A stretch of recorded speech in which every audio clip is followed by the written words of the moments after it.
నగరంలో పొల్యూషన్ కూడా విపరీతంగా పెరిగిపోతుంది అధ్యక్ష. ఈ పొల్యూషన్ ఏ స్థాయికి వెళ్ళిందంటే ఈ ఢిల్లీ పోదామంటే చాలామంది భయపడతా ఉన్నారు కూడా. ఒక పర్టికులర్ సీజన్ వస్తే ఢిల్లీలో ఉన్నటువంటి వాళ్ళంతా బయటకు వచ్చి ఆ 2-3 నెలలు బయట ఉండి మళ్ళీ ఢిల్లీ పోయే కార్యక్రమం ఉంటున్నారు అక్కడ ఉన్నటువంటి వాళ్ళు కూడా. అటువంటి పరిస్థితి పెరుగుతున్నటువంటి హైదరాబాద్ నగరానికి కూడా భవిష్యత్తులో రాకుండా ఉండాలన్నటువంటి ఆలోచనతో హైదరాబాద్లో తిరిగేటువంటి ఆర్టీసీ బస్సులు అన్నింటినీ కూడా సాధ్యమైనంత వరకు డీజిల్ వెహికల్స్ అన్నింటినీ ఏ నుంచి బయటికి పంపించి సిటీలో సిటీలో బ్యాటరీ బేస్డ్ బస్సులు ఎక్కువగా తిరగటం కోసం అనుకూలమైన పరిస్థితులు కల్పించడమే కాకుండా సిటీలో ఆటోలకి కొత్తగా వచ్చేటువంటి ఆటోలకి పర్మిషన్ లేదు అధ్యక్ష. సో కేవలం పొల్యూషన్ దృష్టిలో పెట్టుకుని కొత్త ఆటోలకి ఇవ్వట్లేదు.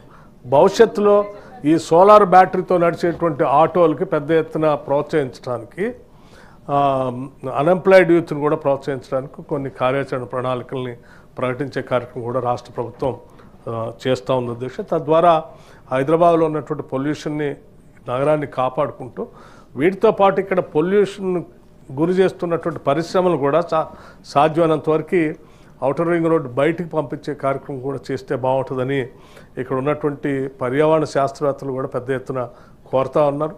దాన్ని కూడా రాష్ట్ర ప్రభుత్వం ఆలోచన చేస్తూ ఉంది.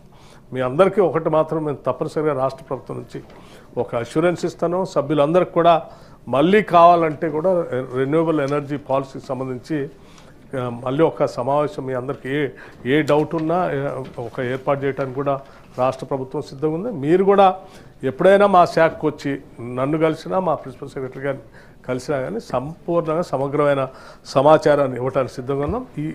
ఈ పాలసీకి సంబంధించి కూడా ఆన్లైన్లో కూడా మేము పెట్టేసాం.